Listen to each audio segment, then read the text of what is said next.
Good afternoon, Jai Hind. Welcome back, everybody, to our day 2, session 6. I am Satya Pulkuri, your host for this session. I'm the associate editor for the forum. Our sixth session is on decoding different aspects of the terrorism. So, without any further ado, I extend a warm welcome to our session chair. Session chair, Air Vice Marshal P.K. Srivastava, Vishish Seva Medal, retired, is the former chief of signals, the information warfare and the information technology of the Indian Army, and former director on the board of Bharat Dynamics Limited, the only missile manufacturing defense public sector undertaking of the country, and the former vice president of L&T Defense. Sir is an alumnus of IIT Mumbai and Varanasi. He is also an alumnus of FMS Delhi University. Sir is also a writer on defense technology and production issues and is a regular panelist on the national TV on defense matters. Srivastav sir is also the senior advisory board member of our Indic Researchers Forum. Now let's welcome our key speakers. We have Lieutenant General Dushyant Singh sir, Param Vishishta Seva Medal, Ati Vishishta Seva Medal, retired. Our next speaker, Dr. Nandakishore MS. He's the Associate Professor of Department of Politics and International Studies at Pondicherry University. Our next speaker, Dr. Malkanti. And we have Mr. Vicky Nanjappa with us. Over to you, Session Chair. Over to you, sir. Good afternoon to everyone. And my special thanks to Indic Researchers Forum for giving this opportunity, very privileged opportunity to chair this session, a very important topic of different aspects of terrorism. And I'm very happy that very eminent speakers are there. It's really a panel of great speakers, and that brings in a lot of quality into the discussion. We all know that even in this so-called golden age of intelligence, wherein resources to collect intelligence, be it through cyber, satellite imagery, electronic signatures, big data analysis of social platforms, or application of tools of artificial intelligence, incidences of terrorism are increased globally in various forms and formats, driven by grievances in part or greed for power and money. We saw yesterday itself there was an incident of a lone terrorist which caused ripples in our media and national psyche. So the idea is the quality of intelligence remains an all-time challenge, even for the mighty ones like USA.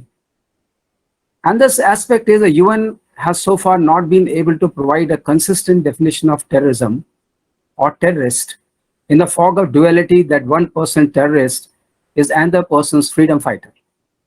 A consensus on who's a terrorist is now an established fact that is nearly impossible to emerge. China, as a permanent member of UN Security Council, has blocked our attempts to declare several of terrorists as global terrorists by UN, like the case of Abdul Rahman Makki and Hafiz Saeed, who was the mastermind of 26/11 Mumbai attacks.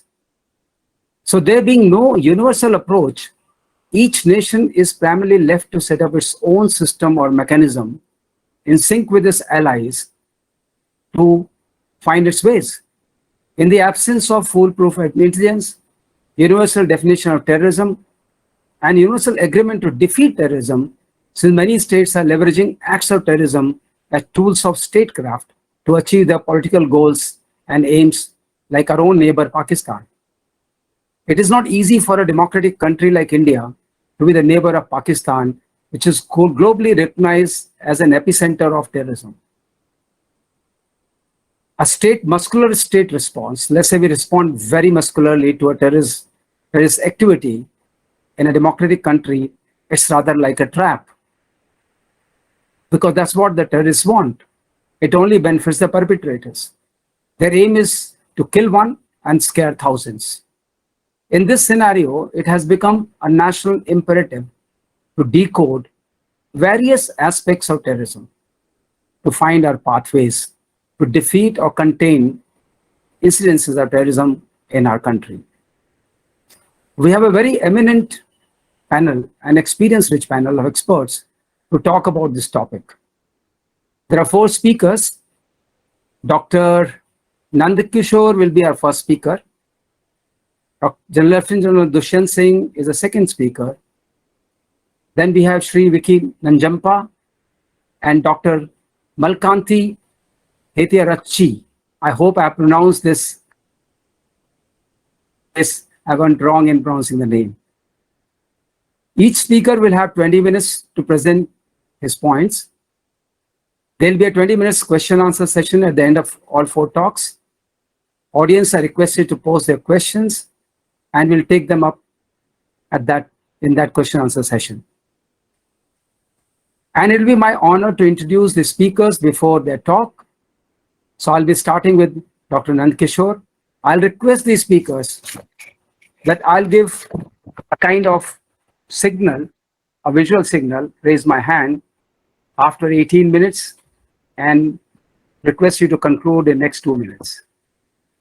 So Dr. Nandkishore, I'd like to invite him. Before I invite him, let me talk about his credentials a little bit, and it's my honor. He's an MS in an associate professor in Department of Politics and International Studies at Pondicherry University. He's also a doctorate in political science from Hyderabad Central University, and he's done his postdoc at University of Leiden, Netherlands. He's been in UNHCR, Brookings, Government of Finland. He's also been an analyst at Islamic Theology of Counter-Terrorism, a very important institution, London. So, Dr. Nandkishore, I invite you to present your point of view. And he's going to talk about religious sources of Islamic terrorism, a very relevant contextual topic. Dr. Nandkishore, please. Thank you, Chair Prakash Srivastav, for a gracious introduction. My special thanks also goes to my dear friend, Mr. Yashas, for doing such a wonderful job, and my congratulations to my co-panelists. It's an honor to share a stage with all of you. Unfortunately, my bandwidth is having some issue. I'm unable to use my camera, but at the same time, I also had a PPT. I think there will be a difficulty. So I'm using my audio, bear with me. The topic that's been given to me is the religious source component of the Islamic terrorism. If you look in, it can be divided apparently into 3 parts. That's something that I've been studying for a while now. Looking at what the Muslim identity has been after the Ottoman Caliphate, that's a very important trigger point, because that's where perhaps most of them sourced. Though we go back to Wahhabi time, we also go into many other important instances in the history, including the Crusades and many other things. I think the very apparent way of appearing in international forum began with the collapse of the Ottoman Empire, or with abolition of Ottoman Empire. That would be much more appropriate, because that's a phase perhaps they started consolidating. There were different groupings, and then there are a lot of people who had issues with finishing off the caliphate itself. Second is the consolidation period, because the first one is between 1924 to 47. Second is a consolidation period between 1990 to 2014. Second period is the identity politics, and then we see subsequent Afghanistan war that began. That's between 47 to 89, and the consolidation period is 90 to 2014. And then the present day, 2014 to present day, where emergence of the imminent has been seen in a particular fashion. When I say for each of these things, if you look at the modern international Islamist terrorism and its root, it's a very natural offshoot of the 20th century Islamic fundamentalism itself. When I say the Islamic movement, it essentially emerged in the Arab world and the British-ruled India as well. If you look at the response to some sort of a dismal state of the Muslim society for all those centuries, one is the type of social injustice, rejection of the traditional mores, acceptance in some places or in many places of the foreign domination as well as the culture.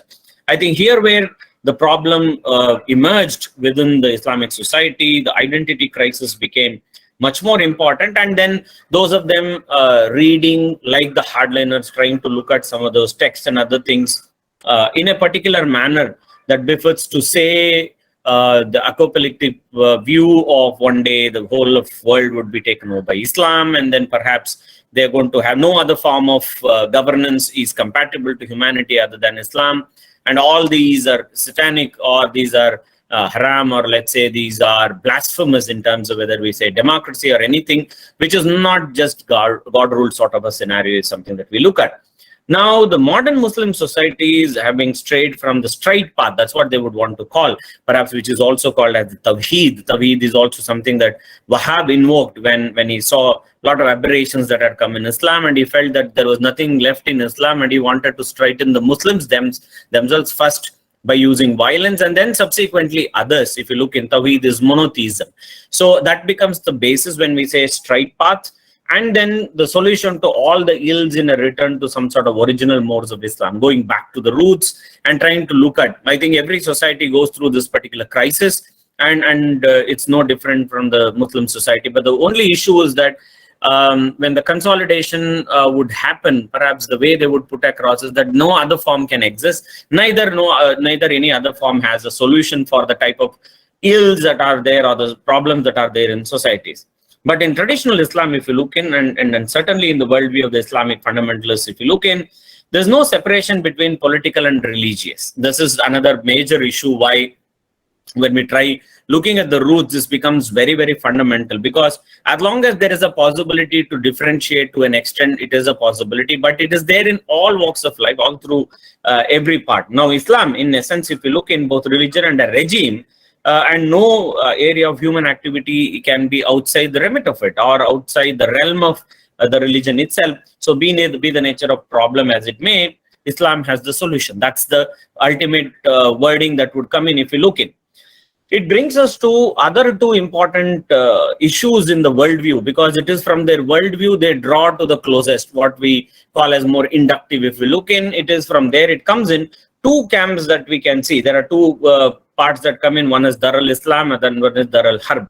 We have the House of Islam, that's in most of the places where the Muslims are ruling. And it is their idea where there is Dar al-Harb, that means where there is no Islam, according to them, is a place where there can be no peace. There are some who would crudely put it as the house of war, but rather than, one has to say where there is no peace. Absence of peace means war, according to them.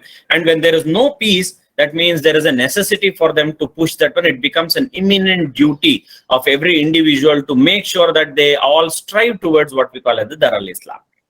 Now, these are pitted against each other to say or to choose either you're on my side or you're the other side, like that of the Bush doctrine. This imposes itself, saying that, okay, if you're not going to be part of what we want to create at Dar al-Islam, perhaps then there is a major case of issue.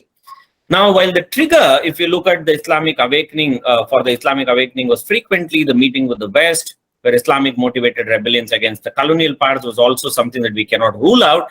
But if you look at somewhere until the 1980s, most fundamentalist movements, such as, let's say, Muslim Brotherhood, which is also called as the Ikhwan Muslimin or Muslimun, were inward looking, if you look in, where the Western superiority was viewed as the result of the Muslims having forsaken the teachings of the Prophet. Therefore, the remedy that the society has to look across the spectrum was to go for re-Islamization of the Muslim society and the restoration. Without that one, they would think that it's not a possibility. And how is that done? It is done only through having an Islamic government based on Islamic law, or what we call as the Sharia. Now, in this particular context, if you analyze, jihad was aimed mainly against apostate, where what we call as the Muslim governments and the societies, well, the historic offensive jihad of the Muslim world against the infidels, what they would want to call, who are also blasphemic according to them, was to put in some sort of abeyance. That's what they would say. Now, if you look in, as I said, the first part of it where the caliphate was destroyed, that itself was seen as haram, that itself was seen as un-Islamic, that has been done by anybody else, and it had its ripple effect where people started gathering. But the biggest intervention came, it halted to an extent, was the discovery of the oil and a lot of other things that happened in West Asia, or people also want to call as Middle East. But it again got a trigger with 1948 with the creation of Israel. I think that is perhaps the biggest trigger point that we would see when we trace the roots and we go back to that one. How would they do this one? If you look in, whether it is Palestine or whether it is Kashmir, perhaps one of the solutions that they think is to participate in jihad to evict the infidels or occupiers of Muslim countries. It becomes a personal duty. This is what they would tell, and they would say this is what a capable Muslim is expected to do. Now, the basis of this particular duty is also derived, and it is irreversible. There is no possibility of anybody to escape of that Islamic identity, both for individual Muslims as well as all those people who live in Muslim territories. That's also very important. Now, therefore, any land, whether it is Afghanistan, Palestine, Kashmir, Chechnya, or some of those Spanish territories, or for that matter, all those places which they see as being occupied, which they think are places belonging to the Muslims, perhaps they would expect that people should get into this one. It becomes a personal duty of every individual to fight in a jihad and to liberate them.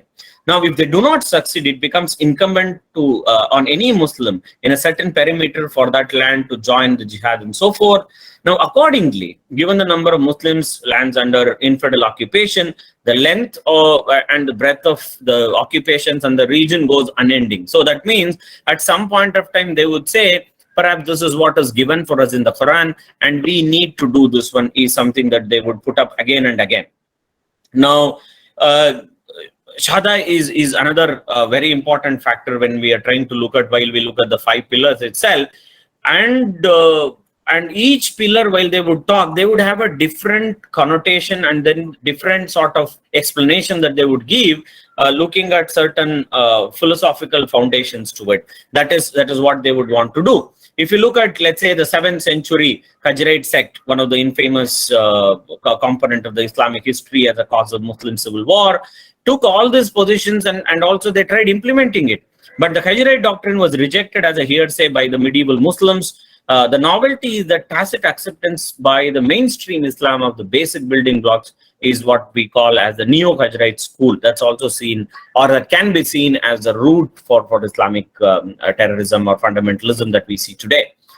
The Soviet defeat, again, another flashpoint that we see in the second phase of it, is the defeat of the Soviet Union in Afghanistan, and that gave a massive confidence, however small you are. It's here that we see the drawing of certain parallels with the David and Goliath, and then they would say that God would send anybody you want to, as long as your conviction is clear, you want to do this one, which is very important, because here this was perceived, if you look in the whole defeat of the Soviet Union, was perceived as an astrological sign, adumbrating the renewal of the jihad against the infidel world at large, and the apocalyptic war between Islam and the rest of the world, because this is a clash of the worldview that the Muslims have, or fundamental Muslim communities have, and the others. That's very clearly shown, are juxtaposing certain thoughts that are very important. Now, along with the renewal of the jihad, the Islamic component of winning wars in very few places, because one single war can inspire generations of it. That's exactly what happened to Osama bin Laden. That's exactly what happened to all those people who propagated ISIS in the later stage, or those numerous organizations that came up like mushrooms at some point of time. It's all because of this one. Because an offshoot of this particular philosophy poses a dilemma for theories of deterrence itself. If you look in the Islamic traditions of war, allow Muslims the forces to retreat if their numerical strength is less than half of their enemy. This is another problem that you will say, because by definition, if you look in, an act of faith in Allah has to allow an individual to wage a very successful war. If it doesn't also, that is not seen as a failure, but that is seen as an effort that is put in the right path. So what happens is that even a number of times they get defeated, number of times they have a failure, they would never get deterred. This is a very important component. Many times goes missing in a lot of literature that's been written on the roots of terrorism itself. By fighting a weaker or equal enemy, the Muslim is relying on his own strength and not on Allah. He will say that it was me perhaps who decided to be like this. Allah was always there to take care of certain component. Now, by entering the fray against all the odds, the mujahid is proving his utter faith in Allah and will be rewarded accordingly. They will say the outcome part is not something that you need to worry. Whatever happens, happens. But you took a decision to get involved. That itself assures you Jannah. That alone assures you that you will be wiped off all your sins and you will be taken care of. This is something that's been spoken. At times, to denigrate, people would say it is also about the 72 virgins and a lot of other things. But more than that one, I think it is this component of the reward. When they say that means you'll be in heaven, you'll be rewarded, you'll be the good eyes of the God and all these things. So it's perhaps very, very strong. Now, the politics, if you look at the Islamist radicalism, which goes to the roots, has also bred a mentality of what we call as the bello ergo sum. This is I fight, therefore I exist. That's a very, very strong component. Now, Islamic leaders are in constant need of popular jihads to boost their leadership status. Now, as we ourselves keep telling many a time, nothing succeeds like success. The attacks on the United States were seen as spectacular, superpower that would have so much to deter anything that would attack the United States with the type of technology. They were able to use a normal aircraft and then they were able to damage them much more than what would happen in a war. I think that's where the spectacular component comes in. I think that goes and takes us back to the roots of looking at and popularizing all those that you put the effort, even if it is delayed, there is some point I will be able to do. They would see the whole left as a very, very big problematic scenario. They would see the whole of the people who are involved in the creation of the state of Israel, all the Satans, including that of the United States, which was hand in glove, and they continue to support them. They would say that you might have not succeeded from 48 to damage them till 2000 or 2001, but after such a long gap, after generations, you would see that in 2001 we were able to pull it off. Now, what they say is all that waiting period that was there for the 50 years, you get motivated for the next 50 years. That is how it is going to be. So all the roots that we have spoken about within the religion, where the worldview is different, where they see that Islam as the only solution for the ailment of the society to everything, gets further strengthened, and it goes on and on. And it would never ever go down. Now, what else is very problematic here when we look at the roots is also the type of support comes from the legal side of the Islamic component. The legality of jihad, what we talk about. You have different schools that exist within Islam, and all of them in one or the other way say that it is acceptable, it can be done and it should be done. There is nothing wrong in waging jihad, or what we also call as jihad, because it is to strive, and it's a holy war that doesn't need to be under the military connotation, but it can be done at every level. That is what they would say. And then they would also talk about and say what is wrong in that one. Other way of the fundamental component in which the roots also lay is when their supreme leaders start issuing fatwas and many other things. If you look in the Ayatollah Khomeini's fatwa against Salman Rushdie, because it's as of now, it is a very important component that's been spoken across the world. It's reminding us. That's the reason I'm bringing here. It was spoken about in Osama bin Laden did that one again in 1998 against the United States and Israel. Ayatollah Khomeini did against Salman Rushdie. But in all these places, they were accepted and they were seen as a right way of putting it across, though they would not consider them as rightful Rashiduns or anything of that sort. But at the same time, they would see this one as a possibility, and there's nothing wrong in doing that one, especially when it comes from people like the stature of an Ayatollah, or for that matter, someone like Osama bin Laden was also seen as a towering personality.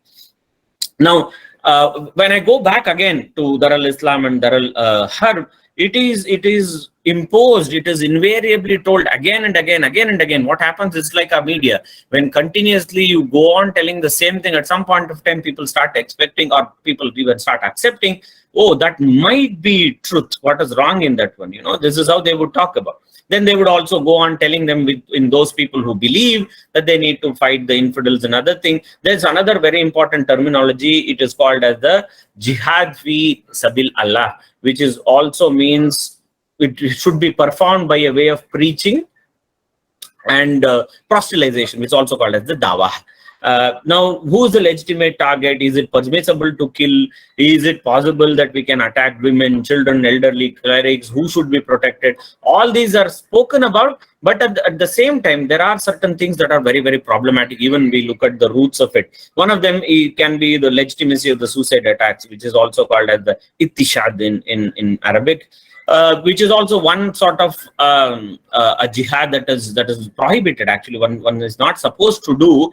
But at the same time, there is a section within which the legal side of it allows that in certain occasions you can do this one. Not everybody is allowed to, but again, it depends how you are dealing with them. That is also one of the things that we see. So perhaps this is how it is. Yes, I'll conclude in a few minutes now.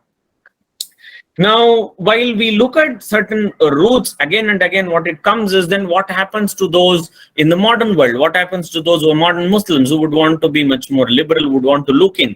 I think the type of problems that they would want to bring up or they would want to talk about is that today you're comfortable.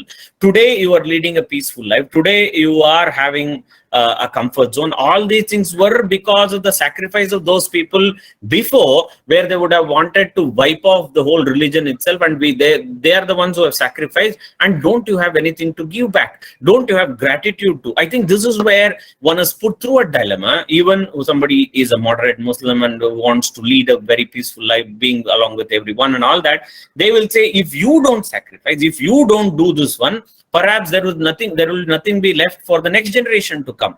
I think this is how things start going in, and even in those people who are simple and would want to keep, perhaps it is for them also, it puts them into a typical dilemma, which perhaps they will fail into a large extent, not being able to take care of it. So a call for the renewal of what we call as the ijtihad, the basis to reform the Islamic dogmas and to relegate the world dogmas in the historic context, is something that continuously happens within the Islamic world, and they would always keep reminding in all these things.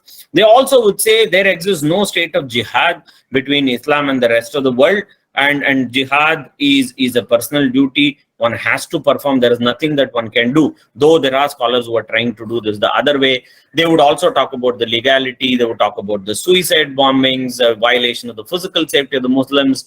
In all these places, I think in one or the other way, it would come back again and again.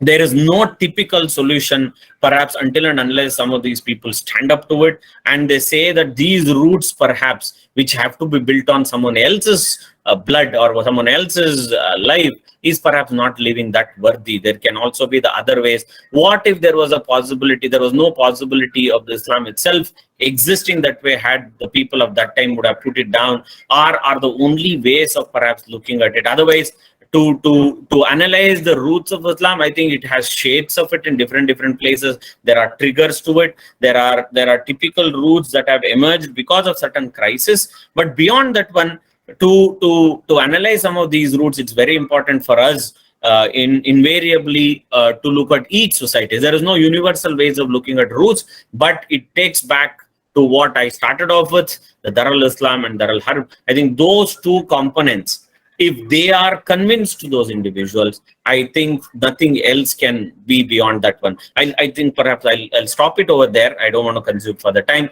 And thank you for all of you patient listening. Thank you, Chair, for reminding me my time. Thank you.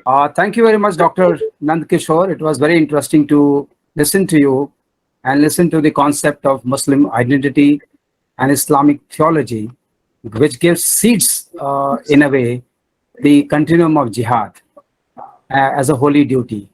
That's very interesting coming from a person like you.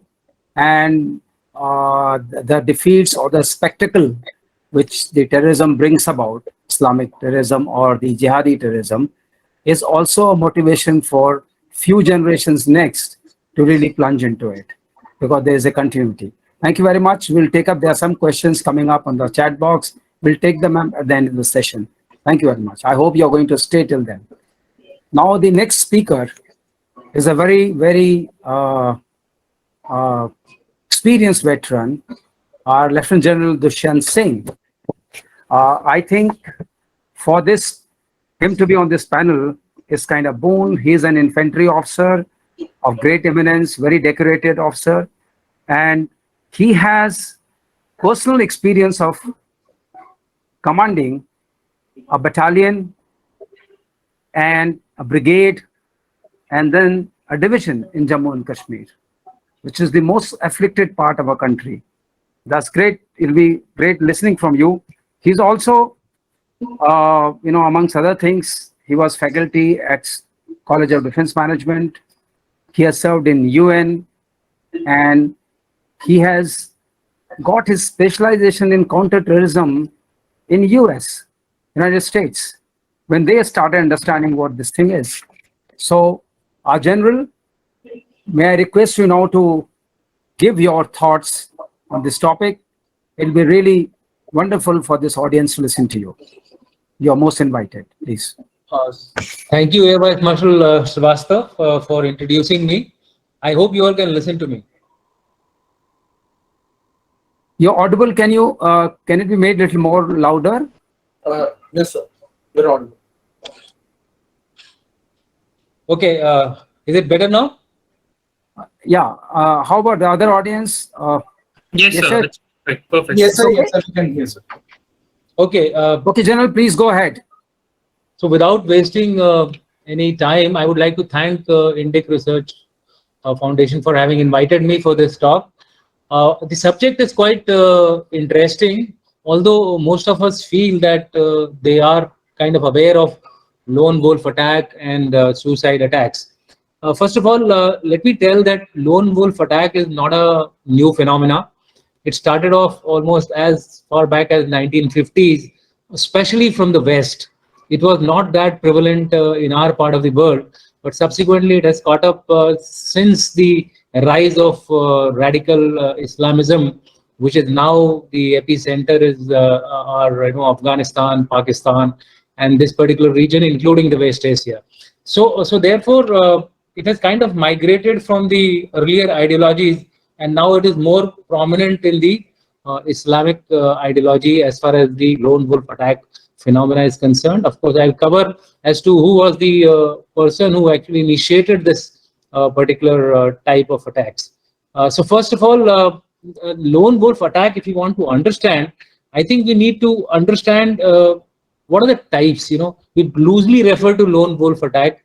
Actually, lone wolf attacks are of three types. That's the way I look at it. Lone wolf attack, when we say, it means a single attacker attacking a target without any backup or logistic from an organization. So therefore, he does not have an organizational backup. And when we talk of lone wolves pack attack, then we are talking of group of like-minded people who do not have any organizational backup of a terrorist organization or any other organization which is trying to back them up. Again, they form a kind of a gang or a group and attack a particular target. So that is commonly referred to as lone wolves attack. Then you have the lone attacker. Now, lone attacker is slightly different. Lone attacker would be, you find them in plenty as far as India is concerned. They have the backup. They have the backup of an organization, but the attack is by a single person. And when we're talking of the range of attacks or range of activities which this lone wolf attacker or a lone wolf pack attackers can do, it ranges from a suicide bombing right up to an IED explosion. So therefore, the canvas is quite big when we are talking only of lone wolf attacks. So that I thought would be a good way to start this particular discussion of mine. I would also like to say that the ideology has never been a constant in this kind of an attack. Initially, if you look at the West, it was more driven by racism. But as the Islamic fundamentalism started rising, then the ideology is predominantly Islamic. You also had a in-between scene of the LTTE and the PLO, which were more driven by nationalism. So therefore, ideologies do serve a purpose for motivation. But to say that only a particular ideology has been throwing up more lone wolf attacks would be kind of a incorrect statement. Although the quantum of such attacks in an Islamic context is far, it's quite a bit, So the quantums are definitely more. If you look at the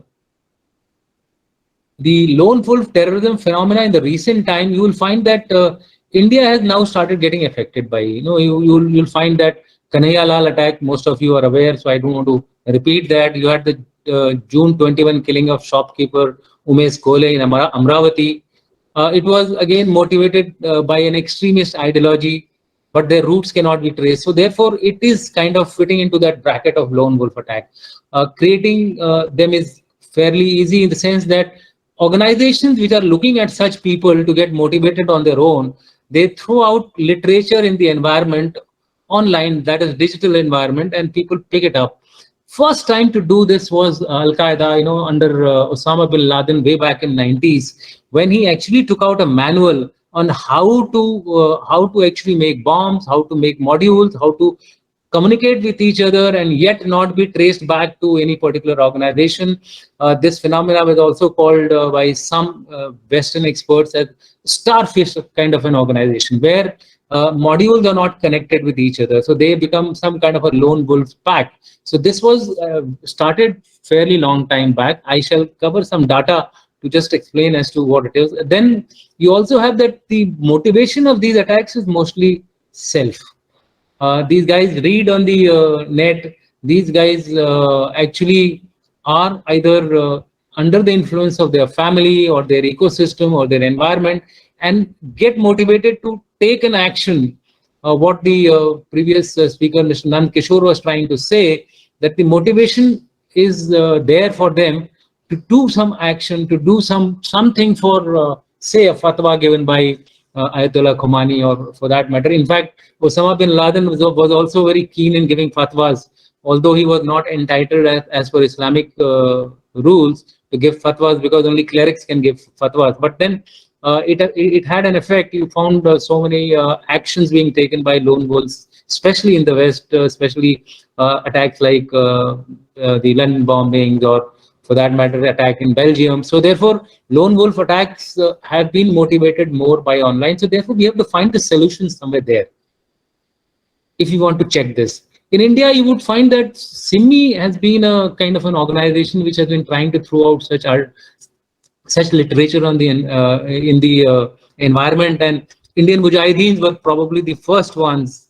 who got motivated by such literature, and then they undertook a series of attacks. They became a proper organization, of course, but their method of attack was by and large lone wolf attack type of engagement.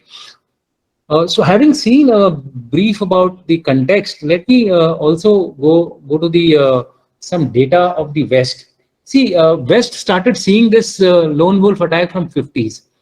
They had almost 9 killed during that period, and by the time it was 2010, I'm talking of the last decade, they had almost 115 people dying of lone wolf attack, which also included various attacks such as the Dallas attack, and almost 160 people injured. In fact, in the US, it has become a very common phenomena of people getting motivated, but most of them are initially used to get motivated by racism, but now you are seeing a change, which I shall like to highlight. If you look at the case of Omar Matin, who killed 49 people at a gay nightclub in Orlando, who was the son of an Afghan immigrant, reportedly consumed by homophobia and inspired by the ISIS. So here you see a change in the trend. Whereas if you see Micah Johnson's attack, who fatally shot 5 police officers in Dallas, was an African-American army vet, apparently enraged by the police killings of the black men. So here there was a change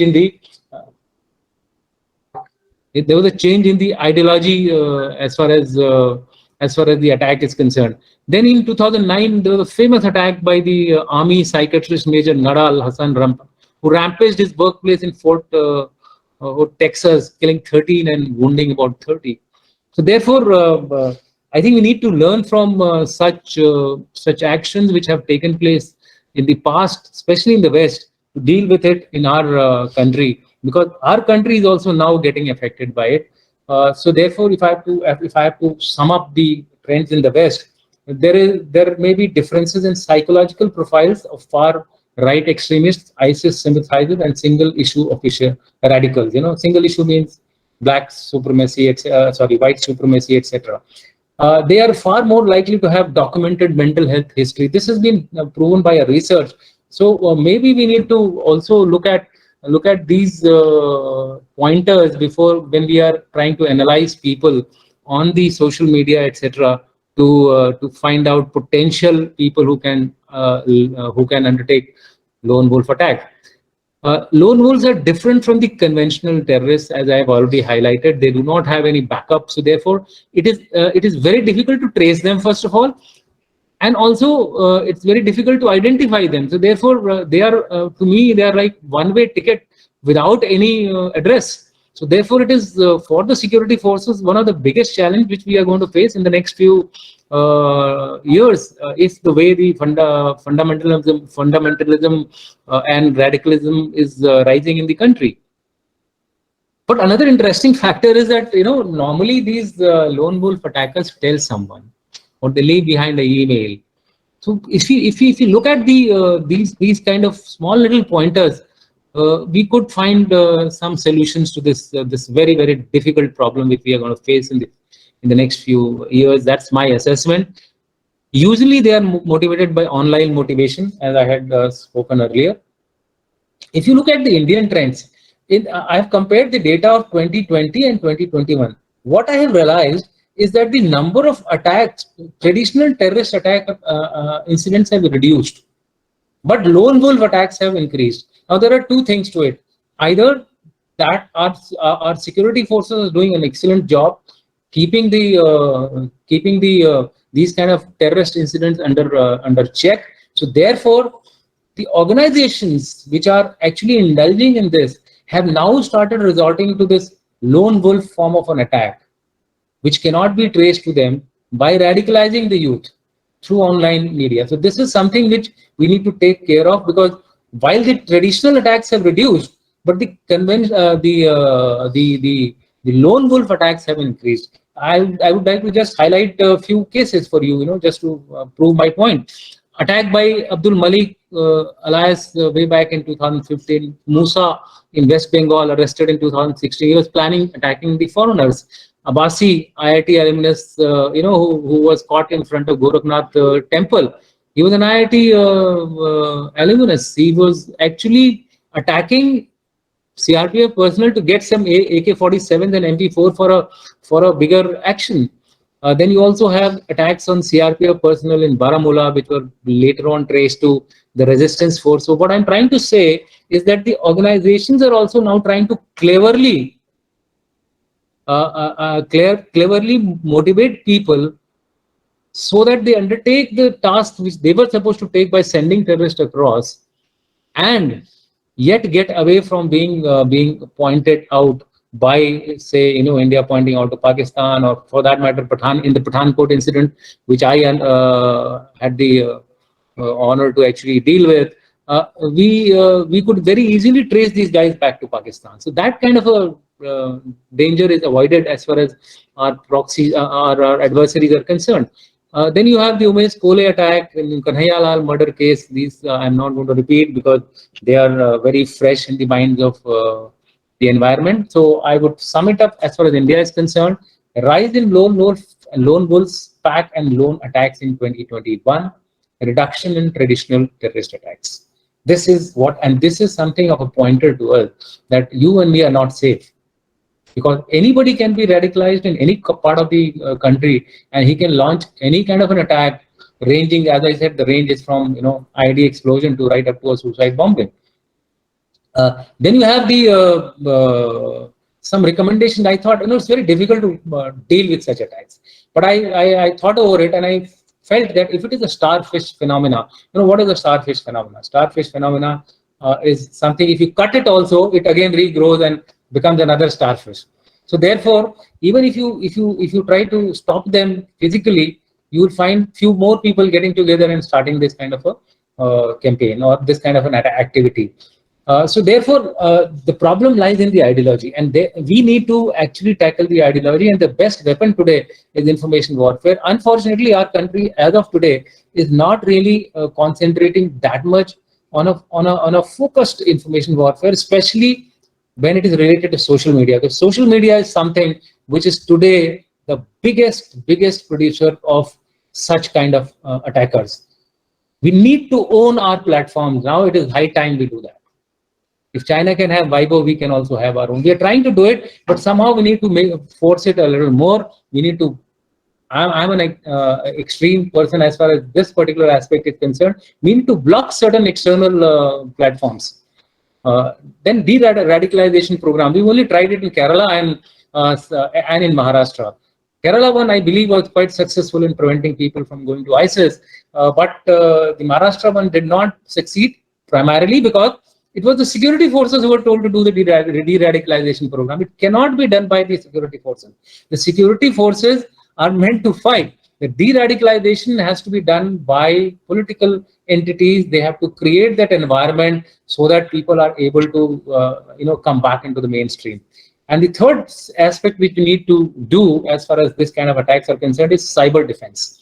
The step of National Cyber Force, which the Prime Minister has started, I don't know how far it has progressed. Possibly somebody in the service would be able to tell. But cyber defense, both offensive and the defensive aspects, have to be actually gone into in detail. You realize that most of these guys are being produced on the social media, and if you can crawl the social media, it has to be a focused effort to crawl the social media to identify these weaklings or these prominent threats in our midst, who can be then traced to a logical conclusion, detect them, and thereafter neutralize them.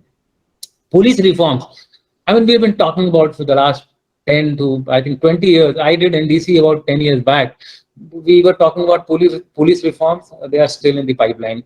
We need to do something about it. And lastly, but most importantly, intelligence revamping has to be done if we have to deal with this particular threat.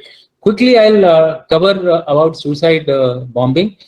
I call this as a divine weapon. It's a one-way ticket weapon. Once launched, it's a fire and forget weapon, and therefore very, very potent. Here also there are two types of definitions. One, in that a suicide attack will be considered as a narrow definition if the damage of the target has to be done only if the attacker dies. So suicide bombing, belt bombing, these are the kind of examples. Whereas Fidayeen attacks are the broader concept of suicide attacks, where the death of the individual is not mandatory for destruction of the target. Ultimately, he may die, that's a different matter. But death of the attacker is not mandatory. Sometimes people have escaped after undertaking such attacks. So therefore, our defense against these have to be also accordingly structured. So just to put again all of you on a kind of a context of this particular suicide attack, only 3% terror attacks from 1980 to 2003 produced 48% of terror casualties. Look at the kind of damage which this weapon does. And 9/11, I don't want to even talk about it. 8 versus 3,000.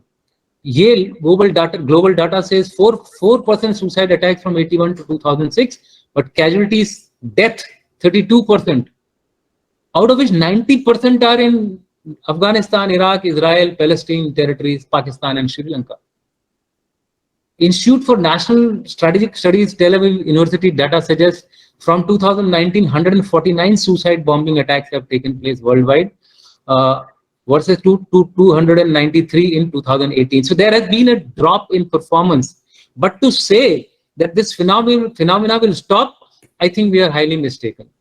This phenomena will continue. It will only rise and ebb based on the alertness of the security forces, because there is a method to check these people.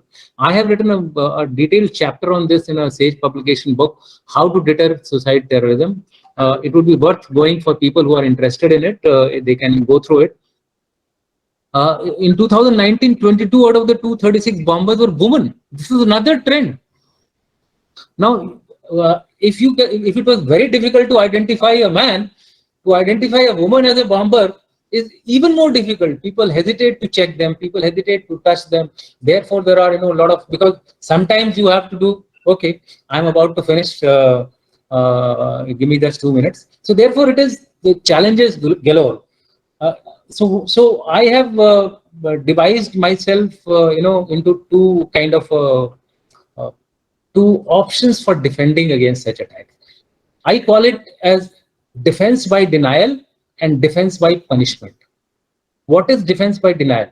Hardening of possible targets, especially high-value targets, establishment of effective protection measures, gainful utilization of special forces, effective intelligence and surveillance measures, collaborative approach, I'm talking of international collaboration, international alliances.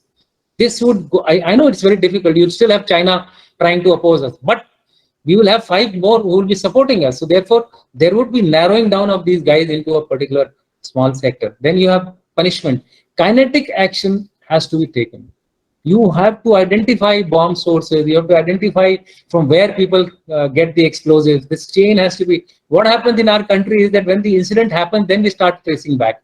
I think this kind of a regular check has to be done as a routine. And wherever you find a lead, you must go ahead. Deny resources such as explosive arms ammunition, I've already covered. Targeting training camps and operating bases, especially in our case. I'm afraid, I think we may start having training camps, etc., inside our own country as well, given the way lone wolf attacks are becoming popular. So we need to be careful inside as well. And there is an ecosystem available. You have the Naxals, you have the Northeast insurgents who are actually having such facilities within our country. So therefore, it's very easy to collaborate in this kind of milieu. Finally, I would say that 2 things to conclude, and that is that there are basically 2 types of typologies to defend. Defend by denial and defend by punishment. Denial is difficult because a defender will always get breached. So a time-to-time punishment has to be there. One attack, one surgical attack gives you a breathing space. So therefore, offensive, covert actions, etc., have to be undertaken. Next big issue is information and cyber. I think these are the 2 areas. If we focus on, we would be able to track these kind of lone wolf attackers. We would be able to track even suicide attackers because of our surveillance and intelligence capabilities if we enhance them.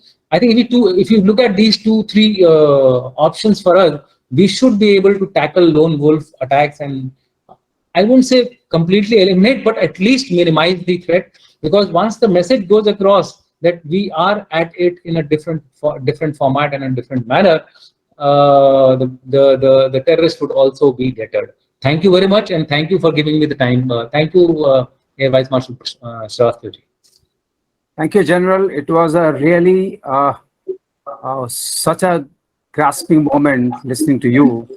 The way you brought out the Islamic ideology, which is being perpetrated as the kind of genesis for the lone wolf warrior, and the anatomy of the same as to why they exist and what for they exist, and what is the motivation. What was most interesting, and you brought it really out for the current kind of state of art technology, that the motivation primarily flows online. So you have to have some kind of cyber crawling to all the time sense, understand, and see the weak links as to who all are getting motivated and how are you going to combat it. So that was a very special part of it, and I think that's a very interesting aspect. And as you rightly pointed out, the nationalistic kind of like LTT or PLO kind of things, terrorism is going down, but other form of terrorism is coming up, and we need to brace up ourselves because all the organized activities are getting into now the domain of lone wolf activity, as you have analyzed them. So now security forces and the intelligence community and the arts, in general, the security architecture has to tune itself to combat that. And you rightly said that it's not our job, the security mechanism or systems job, to de-radicalize. We can assist. It's essentially a social activity or a political activity, and they must come on the forefront. And you really did a great job of discerning between Fiadin and the suicide bomber. That was very well brought out. And I must say, our audience must have got educated on that aspect. And then you're given some recommendations. Giving recommendations in this kind of arena is a really, really very, very thornful, very difficult to give. But yes, we need to give something like a good service officer. I must end with some recommendations. So I think they are very revealing. They need to be taken into context. And I hope the right people are listening to you. And we need to go on the making our own social media platforms, like China has done it. We need to have greater control over our greater cyber policing of our information which is flowing online, at least for these things. And if that comes in play, as you rightly said, we can have only two kinds of things. Either we deny them, which we can do for very few, because you have to harden the targets a lot, or we punish on a regular basis on a continuum, and intelligence would be the key. Thank you very much, General. It was a great honor to listen to you, and you really brought out the aspects very well. Now, Thank you. our third speaker is Mr. Vicky Nanjampa. So he's a journalist, and we will listen to his point of view from as he sees the world, because he's a media person, and he's been giving his topic is media coverage of Islamic terrorism. Lot of times media is in a way booed or followed for saying that you make a spectacle of a thing, you glorify the terrorists, and that becomes a source of terrorism. And that's where you pitch in. He has a lot of experience. He has widely covered Mumbai attacks, and he's part of One India campaign. He's as a special correspondent, he's there. So we will open the forum for you, Mr. Vicky Nanjappa. I know you're in a hurry to move to somewhere. Your questions, will you stay back for your questions, or we should take them up as they come? If they could ask on the chat forum, I would answer it there immediately. I think you need to be louder. I think you're a little far off from the mic. Okay, I will answer them on the chat questions itself, sir, there. Or, if there could be questions, I could take them immediately, because I have to sign out by around 4:30, that's why. Okay. So I think before that, we'll start the question session.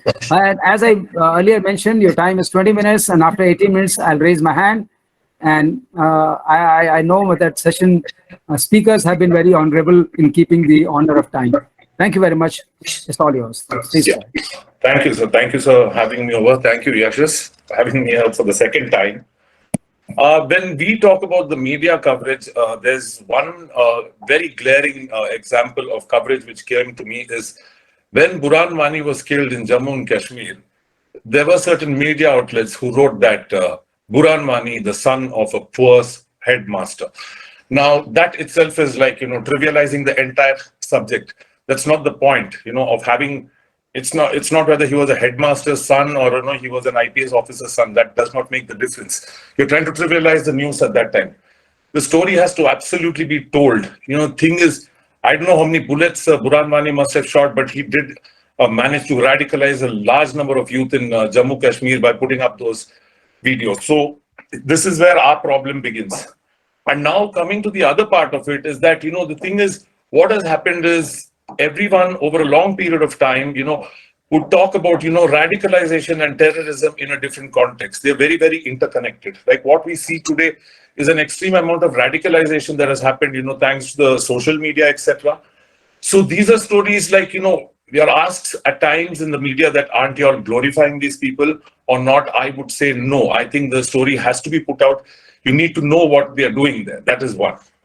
And the other point in which Lieutenant General pointed out, and the thing is in Kerala, we've been very, very successful in, handling this problem of radicalization to a large extent, because the issue is that everybody started shifting focus towards Kerala very late. I've been writing these stories since 2008, and then there have been times when I was told that, what are you trying to even write? Is there a problem like this?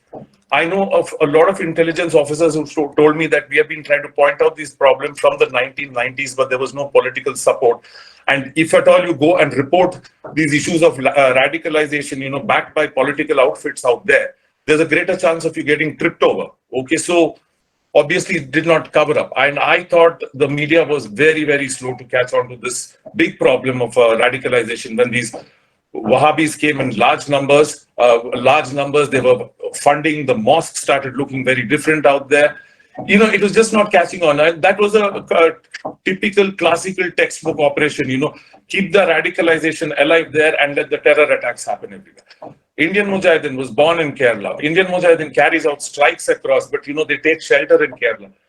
So this is one thing, which they have been extremely, extremely slow to grasp. And a large part of the media, I would say, let me not accuse everybody, a large part of them were in absolute complete denial about this fact that there could be any problem of radicalization in Kerala. For a long time, Kerala just got away with this thing about it being, what 100% literate state and, God's own country, etc. And the problem which is happening. In fact, there was one copy, they were doing target practice on dogs outside a mosque out there. I thought that required much bigger coverage. And today, when we see these protests happening at the drop of a hat and, this kind of killings which are happening, in the case of Kanhaiya Lal or, Umesh Kole and, Praveen Nettare in this one, it is a clear sign of the problem which has, kept happening. And the years and years that the media has been absolutely denying the very existence of, these things. And also another thing I have noticed today, just before I came on the show, I was just writing about the investigation of what is happening in the Praveen Nettare case. While there was a revenge aspect to it, there is also something in causing, absolute terror in the minds of the majority community out here. So what happens is, as a media person, when you cover, you need to get all these murders which have happened. It's happened in Punjab. The Khalistan elements have targeted a lot of these Hindu leaders there. It happened in Udaipur. Now it's happened in Maharashtra. It has been happening in Karnataka. It has been happening in Tamil Nadu. It has been happening in Kerala. You need to bring out stories, which absolutely connect the dots and, make sense out of it. You cannot, as a media person, while covering that that incident as a reporter is absolutely necessary, but there is also a need to join the dots and then, absolutely tell the story that this is a part of a larger problem. There's only one what is the motive behind this? Keep the majority community under threat. So, and the ignoring by the media for years and years of this problem, Kerala was a story should have been told 20, 25 years back, actually. Years and years, we kept our focus only on certain places. The problem is very, very immense in Maharashtra. In fact, when the Umesh Kole murder happened, they just, they just passed it off as an attempt to robbery or something like that. And nobody bothered to check that the cash was still lying out there. So, when this kind of dishonest kind of reporting keeps happening, it just gives, a complete lot of fodder for these people that, people have kept them away from the discourse and narrative. So very quietly they can go about doing these things. The media has to connect the dots in every incident because each one is interlinked. The thing is, we got down to very specifics, one Lashkar-e-Taiba model, one Hizbul Mujahid. It doesn't work that way anymore. It is just, everything is passed on the internet. And that is when this issue of lone wolf terrorism, somebody gets a fatwa, somebody passes a WhatsApp message, and some innocent gets killed. So then in terms of media also, the thing is, when Sir was talking earlier, he spoke about an absolutely wonderful operation that our IB had carried out called as Operation Chakravyuha at that time. Okay, it was basically like, posing as, one among them. And we did control the problem to a large extent. At that time, there were many who were, planned to go. In fact, when that whole ISIS thing started off in 2013-14, there were many more who could have gone. There were people, posing in Tamil Nadu with the T-shirts of the ISIS, and the first case, Haja Fakhruddin, reported from Tamil Nadu.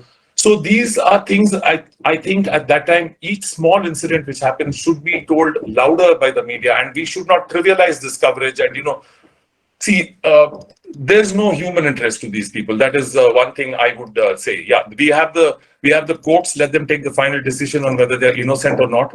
But this is what has happened. Now, post the Udaipur murder case, they were so blatant in putting out the video, and they claimed responsibility. And it was so blatant. So I don't know sometimes what we in the media should do, to sit and think about their human rights and things like that. I think we need to be more and more aggressive about these. About these kind of incidents. We have to absolutely cover the dots. Connect the dots. I'm sorry. We have to connect the dots because these are not isolated incidents anymore. There's nothing like, even a lone wolf attack, if you say it happens in one city and it happens in another, it may be two very isolated incidents, but the ideology is very much connected. So these are problems. And in Kerala, if I look at it, there was this outfit called as the base movement. Now, I know these are all, names for the Al-Qaeda or ISIS and things like that. That's why recently the MHA said, don't, give them thing. They use different names, so that there is that deniability, like Resistance Front. That is very much Lashkar-e-Taiba itself. One. So base movement was there. What was the whole thing? The whole idea of the base movement. Base movement's idea was to sit and target judges. Sit and target judges, lawyers, policemen. Then I again go to the Ramalingam murder, which happened in Tamil Nadu. There was a conversion which they were trying to stop, and so this guy gets murdered. So what is the message they're putting out? And it is just passed off for a long time as as some kind of a normal, a murder which has happened due to vengeance or revenge and things like that. And that is why I feel media coverage needs to be a little louder and a little more, direct about such things, because they also need to have this feeling that someone is watching over them and they're not getting any kind of this one, because they have started becoming louder. So I guess even we need to be very louder.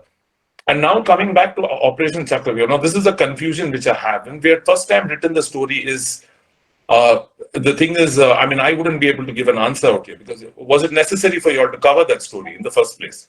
You're letting out an operational, secret or something. But the story was covered when that operation was clearly over at that time and they were going to move out.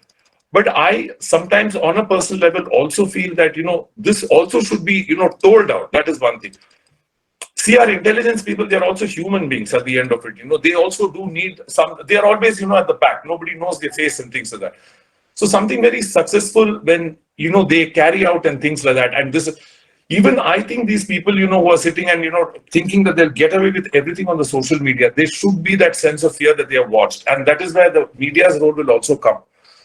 While we need to put it out, we also need to, the thing is like, there's always this thing, let's give you the story, but you should know when to stand back. So that is, what it is. And I've also noticed one thing when it comes to the coverage of the media. The problem in South India, I'm not saying this because I'm from South India, but I'm saying this because this is an immense problem. It's a very silent problem which has been going on over the years. The focus has always been, on UP or Bihar and, that kind of thing. But what is happening here is much more dangerous. They are able to put out an ideology. They put out an ideology out here and it is, traveling across the country because they seem to be calling the shots today on the social media, all that. And that is clearly because, continuously, be it the police there or the political system, just completely ignoring the issue for years and years. And that is what has given them a lot of, I would say a lot of hope that they could do everything and get away with it. And I think being in the media, I think we have to be, more, prudent in this. We are not going to sit and romanticize their issues. Like, when I started off, I said Burhan Wani story is not what his father was. That may be a story with, the fifth story when you're writing his profile, but not to start off with, this guy was the son of a poor headmaster. That was a joke, according to me. I just absolutely, you could understand that this is being extremely dishonest. You're trying to trivialize an issue. Okay. So there, as media personnel, I think we have a greater responsibility. What we get to see is not, it's not something, I wouldn't feel safe. This is textbook what happened with the Kashmiri Pandits, even they continue to target them today. The whole idea was to drive the fear and, be the more dominant force out there. So let's try and understand. The thing is, they will always, try to bring it under the realm of saying something like this is a majority versus minority problem. It's not all that. At the drop of the hat, there is violence. Anti-CA protests, there is violence. It all turns in a day. If you see what happened in Mangalore, it went beyond what the protest was. It was just, becoming a little meaningless after some time. Just the, target, break down things and things like that. So we need to put out the story right. I'm saying that is most important. And if the story is not presented right, and as I said, there is one small thing, that we were taught very early in our days of journalism, which sometimes I feel is very concerning. As I said, when you see an Umesh Kole murder, or when you see a Kanai Lal murder and the Praveen Nataran, you have to absolutely connect the dots, because you need to tell the larger picture in that what is happening. And if you look at them as isolated incidents, they will just look like incidents of murder. This is an ecosystem which is working very, very hard since the past 2 decades. Terror has changed. There was Indian Mujahideen. Today, they are not those kind of terror attacks. But what is happening today is definitely more dangerous. And it's not only that India is facing the problem, globally, this problem is being faced. And I think, in our own interest and in our own security, and, being a media person, I would say this is that threats are there. There are people who will try to trip you down, etc. But it is very, very important that, absolutely do our old style of journalism where we chase down files, pull out the investigating reports, court orders, connect the dots, and look at the larger picture of everything and not treat these incidents as isolated ones. And let's be very, very honest about what we do. We are not gaining anything personally out here, but in the interest. Because at the end of it, Kanai Lal dying or Umesh Kole dying, at the end of it, it has become headlines. But it is their family who go through it at the end of it. And I think whatever little we can do to protect them and out these people without, looking at the politics of it or, looking at, appeasement and things like that, I think that should be the media's role, while covering this horrible problem of Islamic radicalization and terrorism. I would conclude there. As you know, Yashas, I speak very less. Okay, man. Thank you.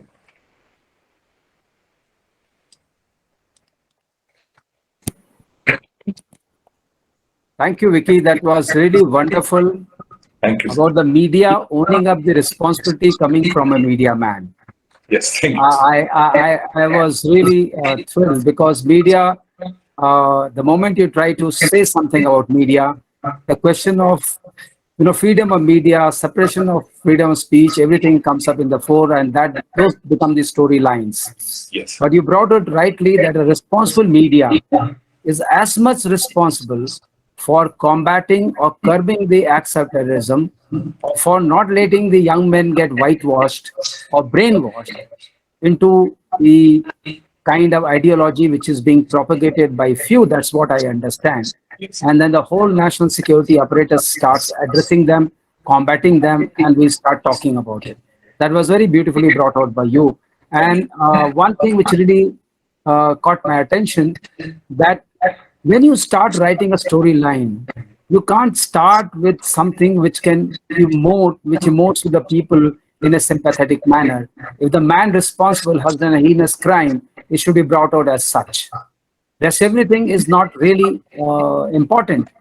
And secondly, media creating a spectacle and glorifying, or trying to all the time say that if the state agencies get into the gear and they want to combat something, you put them in poor light and never consider yourself about their human rights. You brought out the security people are also human beings.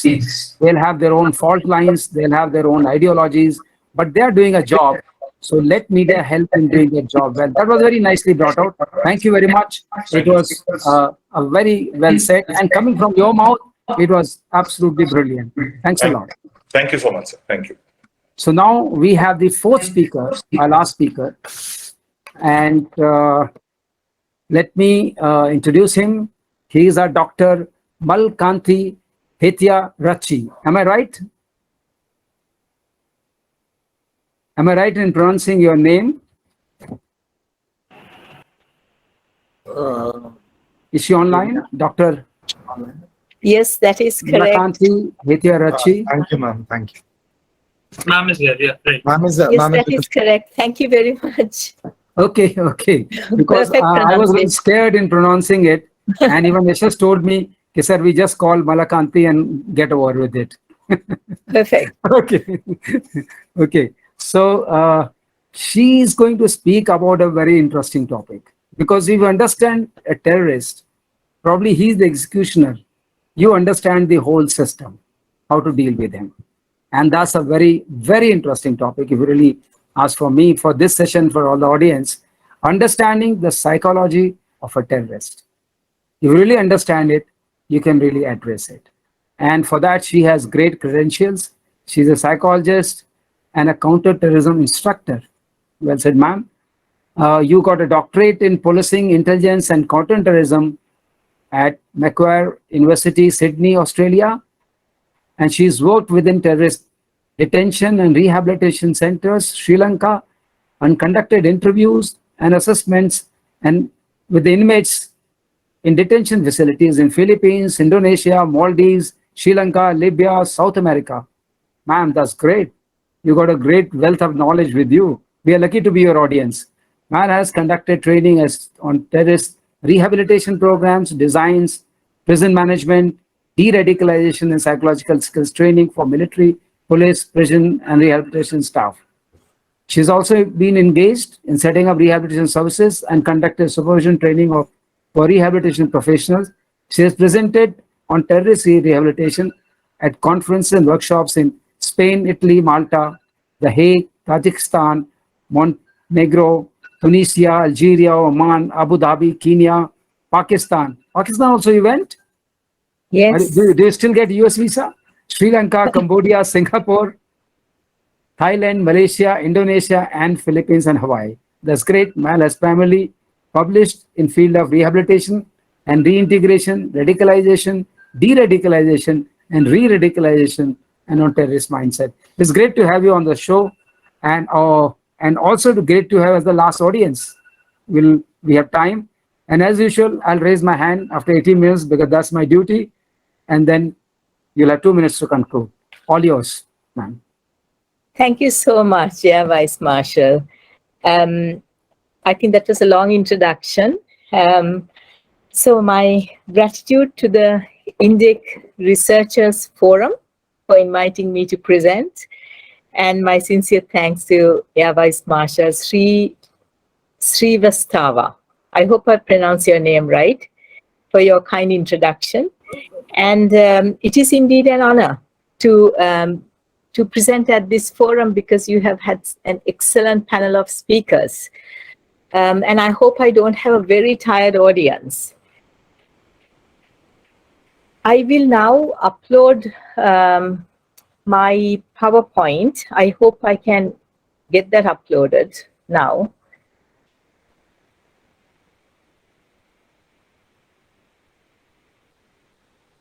Can I just find out whether my PowerPoint has been uploaded? Not yet, ma'am. Okay. Has it come up now? No. You'll have Share. to I will screen say share. share. Yes.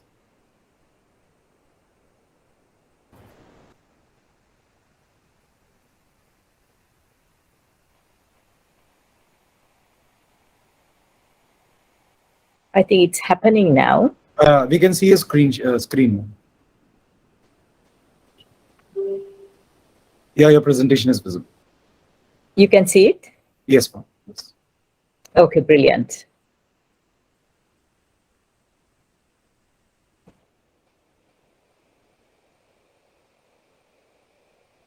You can see it, but I cannot see my own screen.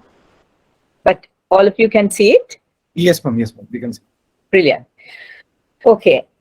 So I've titled my presentation, Grooming Civilians into Terrorists. Because to understand the psychology of a terrorist, I think it's important that we look at how ordinary civilians are groomed into terrorists.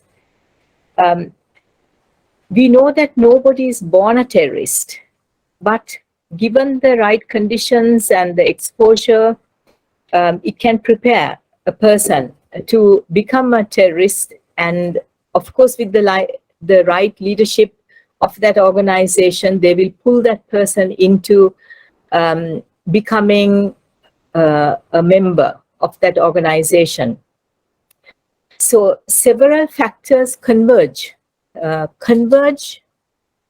or come together in the formation of a terrorist, that is to groom a terrorist. So it is not a linear process, and it is not a natural process, because terrorism is basically a strategy. It's a strategy used by groups to achieve some political aim or a change. And because they do not have adequate power or ability to make that change, terrorism is a strategy. And of course, it is a multifactorial process. Several aspects come together to be able to groom a person into terrorism and to form the psychology or the thinking process of an individual that helps that person to become a terrorist. So now we will look at a few aspects that are needed for this process. One is the violent radical ideology, because we are speaking of terrorism and violent extremism. So a radical ideology is required. There needs to be a community that this organization will radicalize. They radicalize the community, not necessarily an individual. Then there is the process of grooming the recruit, because they will recruit from that community and they will start to groom. Because when they radicalize the entire community, it is only a handful of individuals that they will get as potential recruits. So they will throw the net wide. Then sustaining the recruit, that is another process, because just because you recruit doesn't mean you can retain this multitude of individuals within an organization. And then the third stage is ability to mobilize. So we can recruit into a terrorist organization, then we can use certain steps to sustain the individual, and we have to still use other strategies to be able to mobilize that individual into being somebody who will conduct a terrorist attack. Can I just ask whether you can see my screen? Yes, ma'am, we can see your screen. Okay. I perhaps believe it is a radicalization into violence. Yes. So radicalization, what is radicalization? Very simple explanation without arguing about definitions, is basically to become extreme. But here we are focusing on radicalization into violence and violent extremism. So over time, this leads to significant alterations in worldview. That is how I see other people and the world. And my perception of events starts to change. And my own internal understanding of how I see these events begins to change. So this process is very quickly, like early warning signs. It is seen by family members, it is seen by friends and office mates and colleagues, how a person starts to shift once they are exposed to this ideology, radical ideology. And as these changes occur, they are reflected in our behaviors. So whatever happens inside the mind, inside the head, we can see it happening only when it is reflected in behavior, words, and actions. So it ultimately escalates to a point of engaging in violence and in support for violent extremism and its activities, or into terrorists. So a person can be exposed to a radical ideology, to a violent radical ideology. They might engage in that ideology, and then gradually they could shift, not everybody, but they could shift into the use of violence. Now, why do we study this subject? Why do we look at the psychology? Why do we look at organizational psychology as well as individuals? Because we want to make our communities safer. We want to de-radicalize, because if radicalization is the process through which people in our community, vulnerable individuals, are being harnessed by these groups to be mobilized, then we need to look at de-radicalization. And de-radicalization is about reversing the process of violent extremist beliefs and actions and returning the individual to moderation and inclusivity. Rehabilitation is also the activity that is adopted to facilitate returning the beneficiary. So that is the activity. Rehabilitation is the activity, and de-radicalization is what happens inside the individual's mind.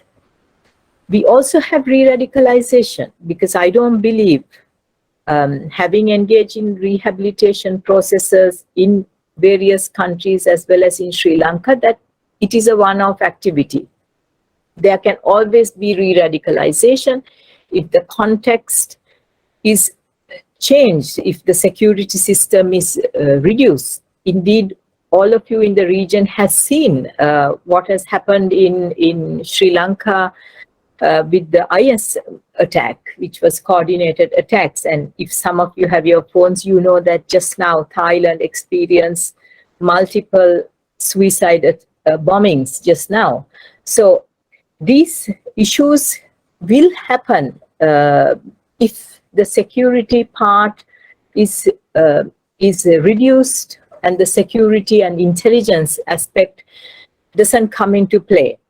But I am speaking now about the soft approach to counter-terrorism, which is the de-radicalization part of it, and also the bigger energy and the resources needs to go into community resilience. That is to even stop the cancerous ideologies of violent extremism entering the community.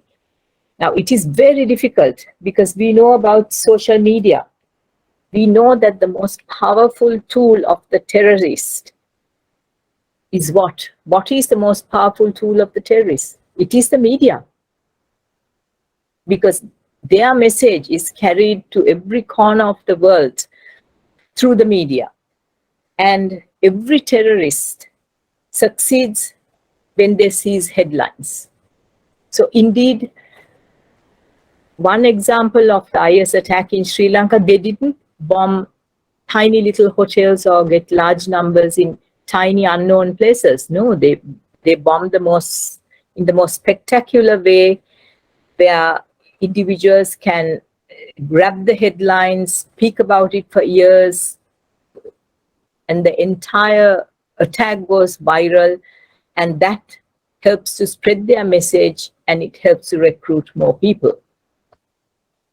So the psychology of a terrorist is as varied as there are human beings functioning in a variety of contexts. So you know how unmanageable the problem is, because as much as there are individuals connected to the social media, to the internet, you can have potential individuals joining. And people who certainly join one group are already desensitized to violence and can join other groups, as we have seen in Kosovo. Individuals from Europe who went to Iraq and Syria, a large number was from Kosovo. Several aspects tend to converge to form in the formation of a terrorist, and it is not a linear process. And we see the transformation of this thinking translating into actions and behaviors. So when we look at the psychology of a terrorist, we are looking at the social context, the economic, the cultural, the political, legal, security. We look at the educational. What do terrorist groups do? They kind of keep individuals and communities with lower educational background. Not that the leaders are not educated. They are extremely educated, bright, visionary, but they will use the less educated. They will use the socially marginalized, the economically deprived. They will also use interpersonal connections, family connections. They will look at infrastructure and facilities and compare and say, they have this, we don't have this. What are you doing about it? Opportunities. So all these aspects come together in the formation of a terrorist. When we look at the recruitment base, what is the largest recruitment base? Our communities. Our own communities are the largest recruitment base. Terrorist individuals embed themselves in communities and they recruit from the same communities, and they bind individuals with shared grievances into collective identities. So individuals who are seeking to belong, searching for meaning, have identity confusion, emotion regulation issues, deprivations, desire for exclusivism, narcissism, seeking significance, meaning. Individuals will recruit. Their glue can be religion. Their glue can be separatism. Their glue can be wanting to make the caliphate. but they will target individuals at different levels up this pyramid that I have presented. So I've identified, having interviewed terrorists from different groups, I've identified some common factors. There has to be an emotive grievance narrative.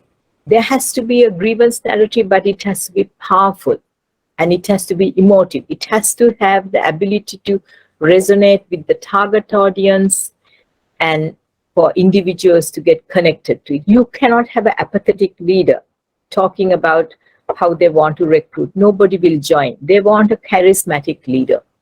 So the narrative, the foundational narrative of any terrorist organization, as it goes down the lifespan, the foundational narrative begins to change as they make it more spectacular, more dramatic, and much more in par with the modern day terms of recruitment. So the narrative will continue to evolve and is framed, and it will be reframed throughout the lifespan of the terrorist organization. When we have a community that individuals will say, look at what they are doing to our religion, look at how they are treating our holy texts, and we continue to market that. We continue to create anger, animosity, hatred towards the other. So framing and reframing the grievance narrative across years maintains the community in a state of significance loss. Why are they doing this to us? What have we done? All we want to do is practice our faith, to live in peace. But when these grievances are manipulated, reframed, presented, invariably in these communities, there are young people who will rise up who are willing to redress these grievances and go in quest of making our communities significant and formidable once again. So it is important for us to remember that there is active manipulation of the community, and the terrorist group wants to project an image of wanting to rescue the community and to restore their significance, and they appoint themselves as the guardians of these communities. Terrorist groups always project their organizations as just and fair, because nobody wants to join an unjust, unfair organization. So the group becomes a trusted vehicle that mentors and mobilizes members to redress grievances and restore significance. All the nasty things that happen within these terrorist groups, they manage it with the social media. They manage it effectively. While governments are crawling to get their social media platforms up and running, terrorist groups are working 24/7. So anything that is a negative, that those of us in the counterterrorism field is looking at, that is manipulated and reframed as a positive. So the members believe that the organization is procedurally just and distributively fair, and that the enemy is unjust and unfair. So the entire media campaign is to project just and distributively fair group versus the government that is unjust and unfair. Every country, every state has grievances. There is unfairness, injustice. But the fact is, do we harness that unfairness, grievances, and injustice in the direction of violence? So that is where individuals separate from a terrorist group. There are many other means of redressing grievances. It does not need, they do not need to go and resort to terrorism to redress grievances, because terrorist groups use this as a tool to create fear. Social media is used as a tool to create fear. So these individuals and groups we are talking of know very well the strategies and the tools that will help because they are smaller numbers. If they are smaller numbers, they have to have much more powerful tools to maintain their recruitment base and to be effective in the community. If you take all these groups, they project themselves as a victim to the world, seeking sympathy. We are doing this because our faith is being crushed. And they will project themselves to the community. We are your rescuer. Nobody else is coming to your rescue. And they will also project to their enemy. We will strike fear. We will destroy you. We will destroy your people and your systems and your structures. So you can see that the terrorist groups fluctuate between projecting their imagery as the victim, as the rescuer, and the aggressor. As the victim, so that they give some solace to, they give the general wider public and the world. They almost make the world believe that they are actual victims and should have a say in this whole thing. Ideology. I just want to clarify this aspect of ideology, because ideology is not a complex matter. It is not some little understood aspect. It might be, but ideology has three little components that even a 10-year-old can understand. Ideology is about a grievance. The group provides all recruits with a simple ideology that they can identify and work towards. A grievance is identified, a grievance is spoken about, they are doing this to us, and they identify a perpetrator, somebody who is making it happen to us and responsible for the grievance. And we blame that person for the grievance, or that government, or that group. And then we give them a very simple method to redress the grievance. So this is ideology. In my head, I know that this is being done to my community, and I know who is doing it, and I am made to believe that this is the only method in which I can restore that grievance, which is violence. This is the ideology that even a 10-year-old can Dr. Mal, may I understand. request you to finish in next 2 minutes? Yes, Yeah. yes. So when a terrorist is being groomed, there is also moral justification, because terrorists do sleep at night. They conduct attacks, they behead people, and they sleep at night, because morally they have justified what they are doing. So moral justification is important to reduce our emotional distress, and we legitimize the use of violence. Self-efficacy is developed by training individuals, because it is not only enough to morally justify and give ideology, we have to have the belief that we can actually carry out the attack and feel empowered in doing so. And then the final stage is actually mobilizing. And to be able to mobilize, we have to have the moral justifications, we have to feel efficacious, we have to believe that we are the rescuer, that we are helping our community to gain significance, and we get recognition by being the hero and the martyr. So here I have put in the main components that go towards the psychological transformation of an individual, because they harness the grievance, and the organization commands trust and respect. And when they command trust and respect, the members are willing to sacrifice. I won't go through this, but it is the same part of grooming of the community. These three aspects are there, where they develop sympathizers, supporters, and members. And these aspects are needed for me to be able to mobilize somebody to conduct an attack.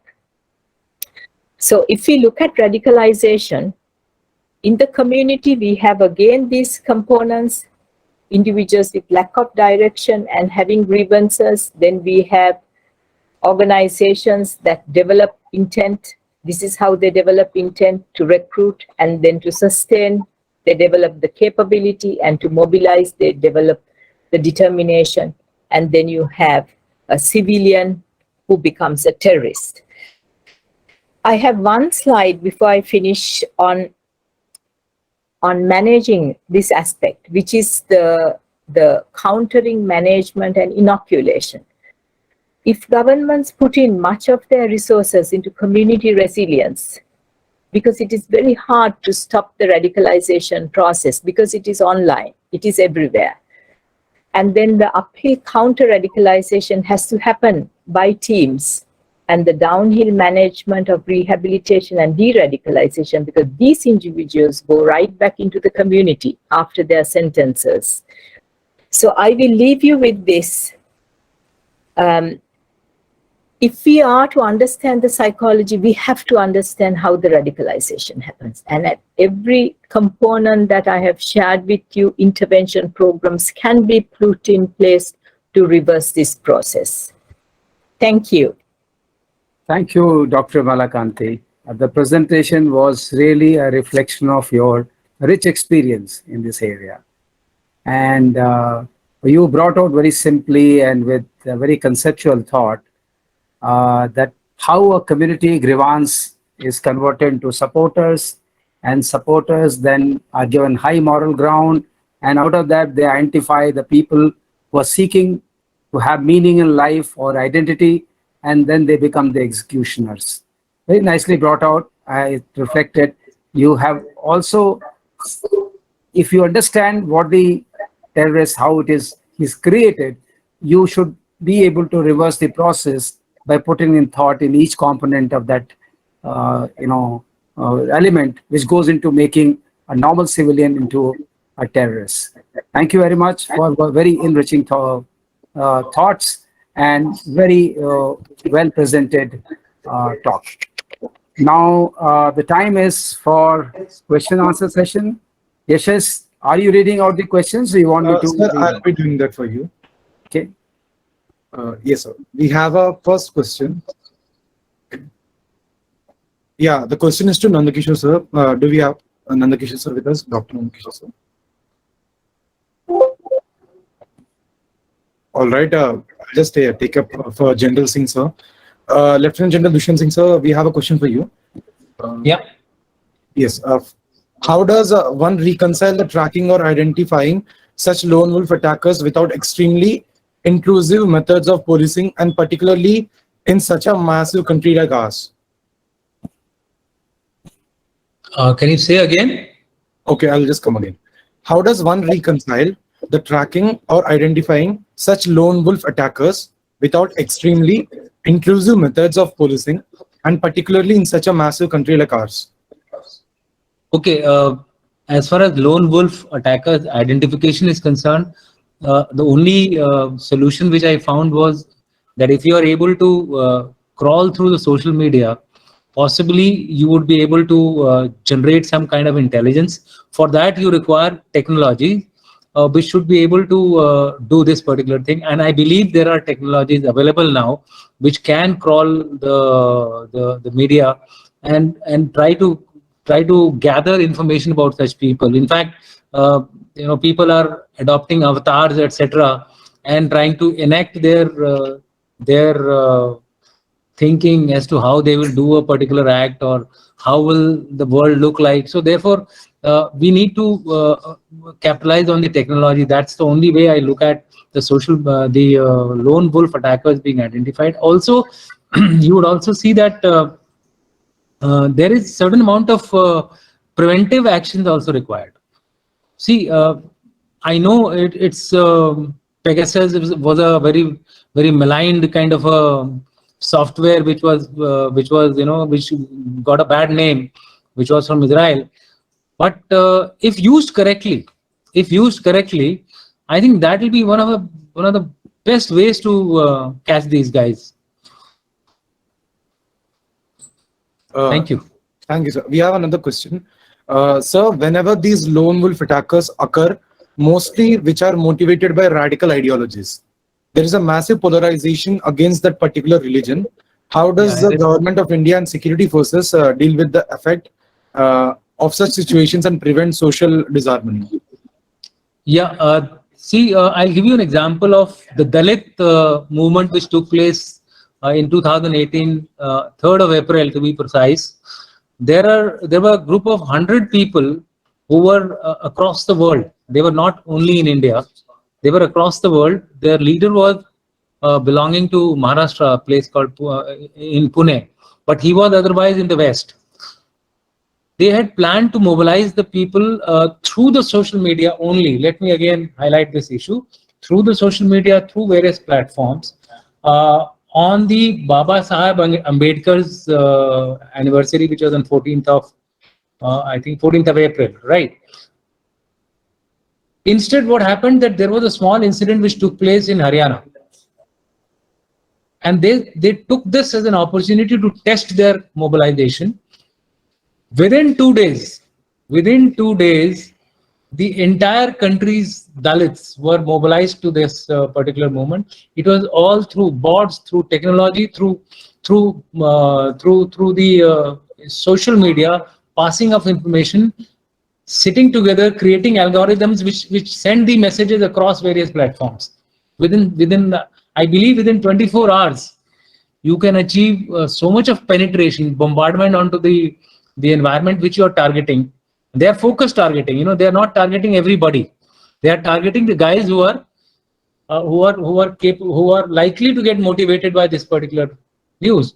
And hence, you found that on the 5th of April, the country was almost paralyzed by this movement. Same thing has happened in the case of farmers' agitation. Same thing has happened in the case of CA and NRC agitation. So they have their influences plus the technology, both are added together and algorithms created to mobilize such people. How do you stop it?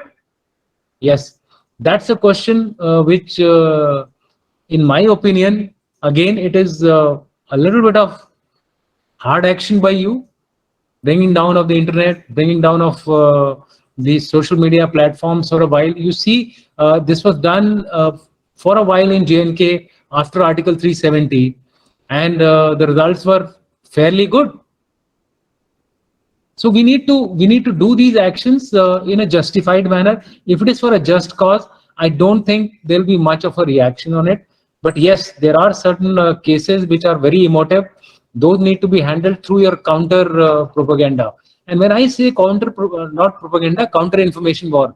And when I say counter information war, it means massive downpour of your own information. Unfortunately, what is happening is, whereas you have the technology, you don't want to use it. You can create platforms within your country, social media platforms within your country, which are under your control. Today, the social platforms are not under your control. Facebook is not under your control, right? WhatsApp is not under your control. Twitter is not under your control. You look at China, Weibo is under their control. They do not allow an external platforms to actually influence their people. That is one extreme. I'm saying a judicious use of these techniques and strategies would go a long way in preventing such unnecessary, unwarranted polarization. Belief in the democratic values has to be propagated. Your own ideology has to be properly informed. Like Nanjapa was saying, tell the truth and tell it correctly. We also try to hide things behind certain, covers. That should not happen. If you tell half the truth, if you tell the truth, half the problem is actually resolved. Yeah, there'll be a little bit of demonstration, there'll be little revolution kind of a thing happening, but ultimately things will get under control. So it is technology, influencers. Israel has tried this in Lebanon war. It initially succeeded, but later on failed, because the attacks which the Israelis did on the Palestinian people, the collateral damage was just too much to control. And therefore, there was a counter reaction there. Thank you.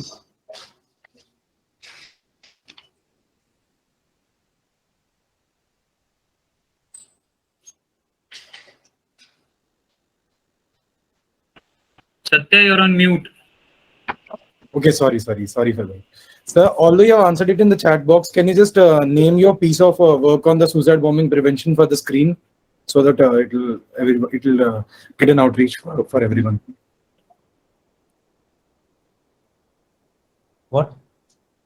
Your work, sir, your book on suicide bombing prevention. Can you just name it? I'm not able to hear you. I'm audible now? Yeah, you're audible, but not very clear. So say again. Okay, sir, we have been getting queries that they're asking your suicide terrorism chapter in the book. So can you just, I've done it. I've done it. yes, sir, okay. Yashas, he has posted it. I think let's take a question Okay. for Sir Dr. has Balakanti. already posted the link for the book, so all those who are interested may kindly look into it. Satya, they have other questions for Dr. Malkanti, ma'am. So, Yes, sir. Okay, ma'am, for you, at many instances, mental illness may not be the only critical factor in explaining a terrorist behavior. Therefore, how can we identify the mindset of terrorists at an early stage? Ma'am, are you with us? Malkanti, ma'am? Yes, yes. Okay. Mental illness is not a factor. People who are mentally ill don't conduct acts of terrorism necessarily.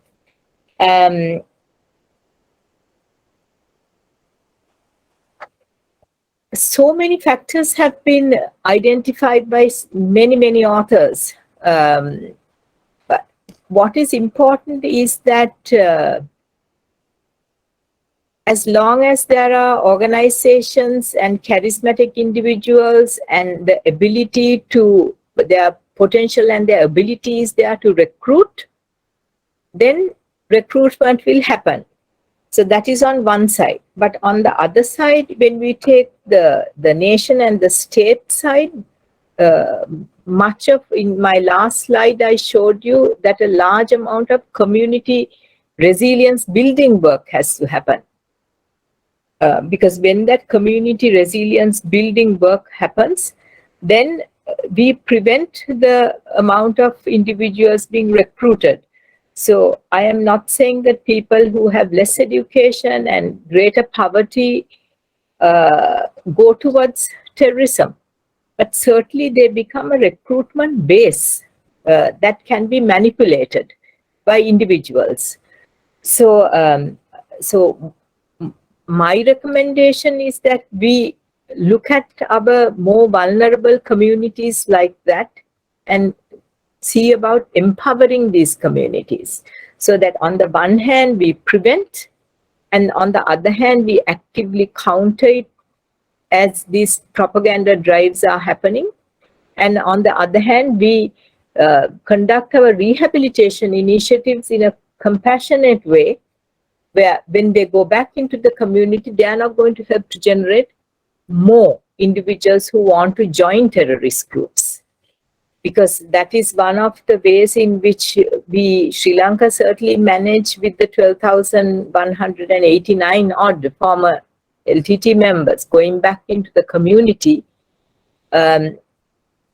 because of the way in which the rehab happened. But if we treat individuals, even in terrorist groups who come into custody in an inhuman way, we must remember that each individual is joined to about 30 others. So then we are generating 30 more enemies. But if we treat individuals compassionately, focus on the fact within rehab, of course, the kinetic approach, the counter approach, all those things are happening by different teams. Rehabilitation is not the only solution to this. There are social issues, economic, a variety of issues that nations face. But if we look at managing these three arms, then I believe that we can reduce the recruitment base. When we reduce the recruitment base, then we are reducing the number of people who are gravitating towards it. The other is the social media. I think the gentleman who spoke earlier told about the social media footprint. It is a unregulated space, because we must understand that social media shapes thinking. Whether it is about a product that you eat on the shelf, or whether it is about a terrorist group or recruitment, that space has to be regulated and managed. One of the countries I would recommend we look at is Singapore. They manage those spaces quite well. Yes, I agree with you. I do not think that mental illness is definitely a precursor. But we have to also be very careful about how we profile individuals. I would say that even with the lone wolf attacks or any of the terrorism attacks, the first people, the early warning signs is what we have to publish and focus on. Early warning is as an individual, a family member or friend turns towards radicalization, extremism and violence, the first people to see that is family, friends, colleagues. And those are early, there are a series of early warning signs that the general public needs to know, where they can actually say, I am worried about my son or my daughter. Or a colleague can report to somebody and say, I'm worried about this person. If you look at most of these bombers, even within Sri Lanka and in the US, some of these bombers, families knew, families felt that there was a change. So there is no profile that can be given, like where you can actually screen and find. You have to work on the ground day in, day out and manage these aspects. Okay, ma'am, we have a next question. How does one effectively counter terrorist ideology, particularly when one mixes it with the religion? Also, would you agree that the perception of my culture of life is threatened by so-and-so religion, and hence the so-and-so religion needs to be attacked, is a powerful tool for radicalization?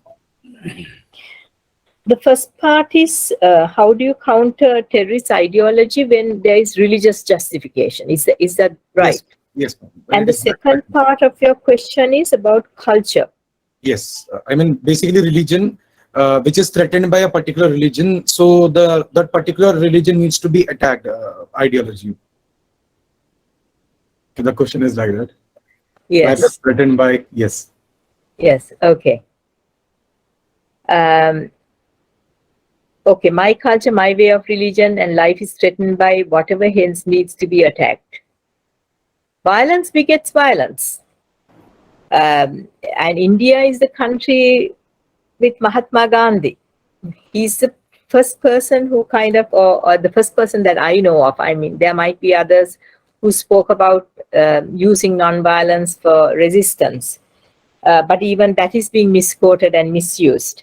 I believe that terrorists who use religion to justify morally and spiritually and ethically justify attacking others are misusing the religion, because there are enough scholars, there are plenty of scholars that have counter measures. I mean, we have Ustaz Mansoor, whose book is on does Islam, does the Quran promote violence? And in that particular book, which we have shared with so many others who believe that there are justifications for violence within the text, to read it and understand it. So misinterpreting and using certain spiritual texts to justify violence is being done. And then it is the same Muslim community that has to come up and fight against this.